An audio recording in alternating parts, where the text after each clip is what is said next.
Boa noite, prezados estudantes da FIT. Hoje nós vamos continuar nossos estudos retomando o ciclo do nitrogênio. Ciclo do nitrogênio através da biosfera, bactérias em ação. O principal reservatório de nitrogênio é a atmosfera. O gás nitrogênio, N2, quimicamente inerte, compõe 78% da nossa atmosfera.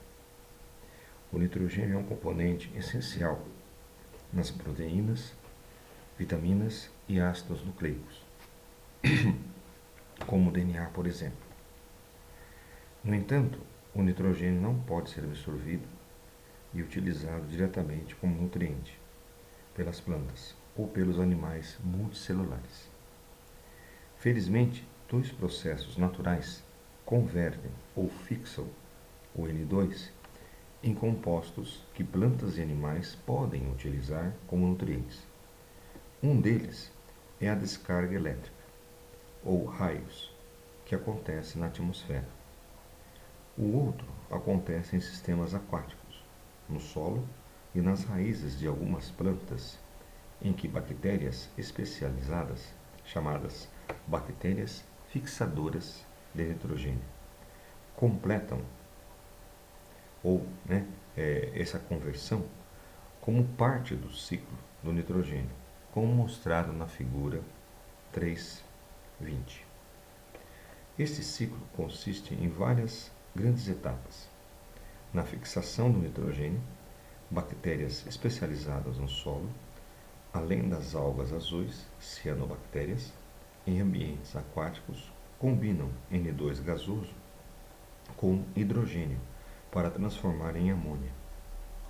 As bactérias usam parte da amônia que produzem como nutrientes e excretam o restante no solo ou na água. Parte da amônia é convertida em íons amônio, NH4+, que as plantas podem usar como nutriente. A amônia não absorvida pelas plantas pode sofrer a chamada nitrificação. Nesses processos, as bactérias especializadas do solo convertem a maior parte da amônia e do cátion amônio no solo em íons nitrato, NO3-1, que são facilmente absorvidos pelas raízes das plantas. Estas, em seguida, usam essas formas de nitrogênio para produzir diversos aminoácidos, proteínas, ácidos nucleicos e vitaminas. Os animais que comem plantas eventualmente consumirão esses compostos contendo nitrogênio, assim como os dentitrivos e decompositores. Plantas e animais desenvolvem compostos orgânicos ricos em nitrogênio, de volta ao meio ambiente, tanto como resíduos quanto como partículas, que são descartadas de tecidos, tais como folhas, pele ou cabelo, e por seus corpos quando morrem e são decompostos ou comidos por dentitrivos. Então, repetindo, pessoal, as plantas e animais devolvem compostos orgânicos ricos em nitrogênio de volta ao meio ambiente. Certo, pessoal? Na amonificação, vastos exércitos de bactérias especializadas decompositoras convertem esses detritos em compostos mais simples, contendo nitrogênio, tais como amônia, e sais solúveis em água, contendo íons amoníaco, ou cátion amônio. Na denitrificação, bactérias especializadas estabelecidas no solo alagado e nos sedimentos no fundo do lago, oceanos, pântanos e brejos, convertem a amônia e amônio de volta em íons nitrato e depois em gás nitrogênio, N2, e gás óxido nitroso, N2O, que é o chamado gás hilariante também. Esses gases são liberados na atmosfera e iniciam um novo ciclo do nitrogênio. Interferimos nesse ciclo de 5 modos. Veja as setas da figura 3.20. Vamos lá então. Nós temos aqui, vamos ver como que vai ser essa interferência, né? Vamos começar aqui. Primeiramente, adicionamos grandes quantidades de óxido nítrico, NO, na atmosfera quando N2 e O2 se combinam ao queimarmos qualquer combustível de altas temperaturas, como em carros, caminhões e motores a jato. Então nós temos aí gasolina, óleo diesel, querosene dos aviões, né? Vamos liberando então esse óxido nitroso aí, óxido nítrico, né? O NO. Na atmosfera, esses gases podem ser convertidos em gás de dióxido de nitrogênio, NO2, e o vapor de ácido nítrico, HNO3, que podem retornar à superfície da Terra como depósitos de ácidos prejudiciais, conhecido como chuva ácida.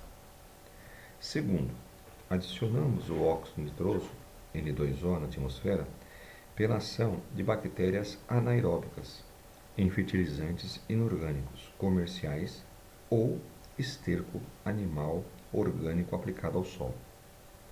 Esses gases de efeito estufa podem aquecer o ambiente e destruir o ozônio estratosférico, que mantém a maior parte da radiação ultravioleta fora do alcance da superfície terrestre.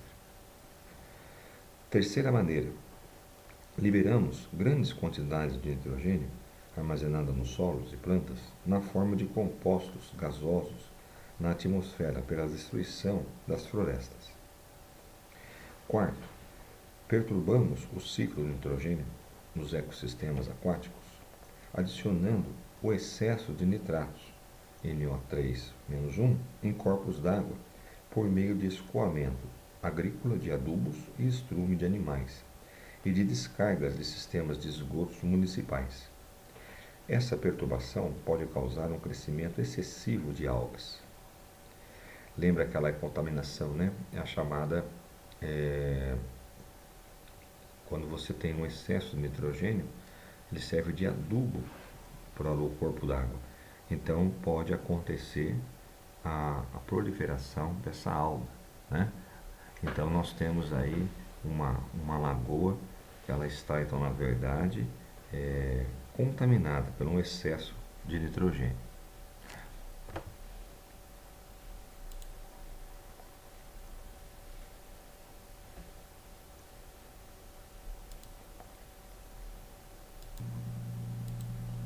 Essa contaminação é chamada de eutrificação, tá? Então, um excesso de nitrogênio, até mesmo fosfato nos adubos, também pode causar, e detergentes, né? Pode causar a chamada eutrificação.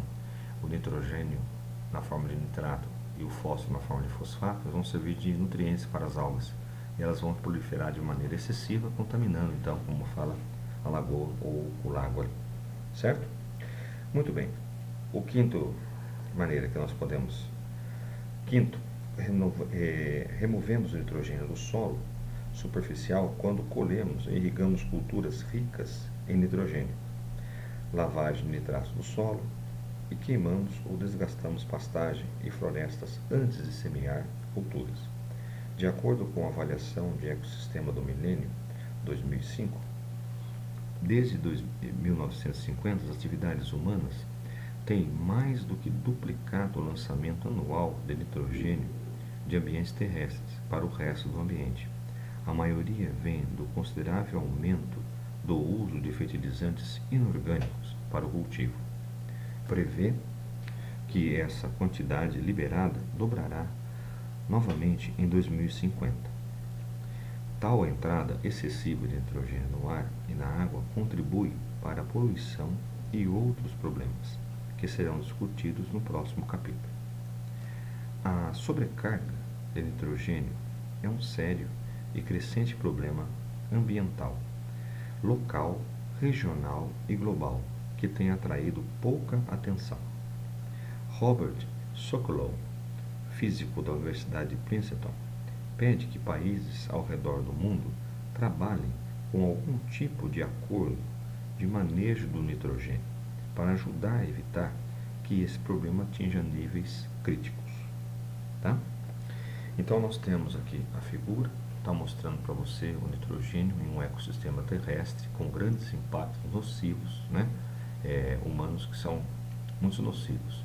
Então nós temos aqui reservatórios, nós temos um processo, temos a atmosfera, temos as bactérias fazendo a nitrificação e desnitrificação, né? Esse nitrato do solo, ele pode entrar no solo, pode sair do solo.